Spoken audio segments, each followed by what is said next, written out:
রাস্তা হয়েছে গিয়ে পুরোটাই ফাঁকা। তো খালি রাস্তার মাঝে বাইক চালাইয়া আসলে অনেক বেশি ভালো লাগে।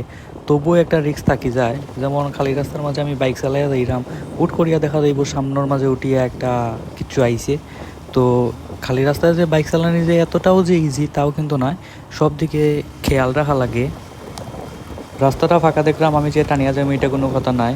আসলে নিজের সেফটিটা হয়েছে গিয়ে আগে, কারণ কন্ট্রোল নিজের উপরে যতটুকু রাখবো ততটুকু হয়েছে গিয়ে আমি নিজে সেফ থাকবো।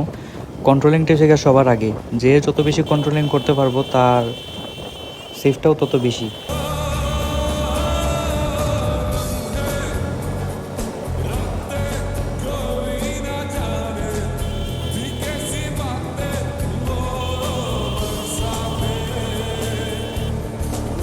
আমার ও রোডে যাতায়াত করতে করতে এমন একটা অবস্থা হয়েছে, রোড পুরোটা মুখস্থ হয়ে গেছে, কোনানো বাঙ্গা আছে, কোনানো সঠিক রাস্তা আছে, পুরোটাই আসলে আমার মুখস্থ হয়ে গেছে। কোনানো বাঙ্গা, কোন স্পটে বাঙ্গা, সব জায়গা মুখস্থ হয়ে গেছে।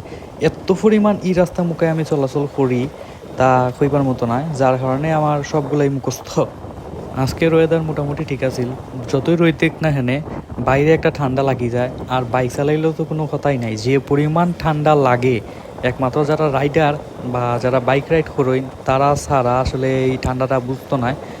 গাড়ির মাঝে গেলে বা সিএনজির মাঝে যাতায়াত করলে এই ঠান্ডার মতো ঠান্ডা লাগে না, বাইক চালাইলে যে পরিমাণ ঠান্ডা লাগে।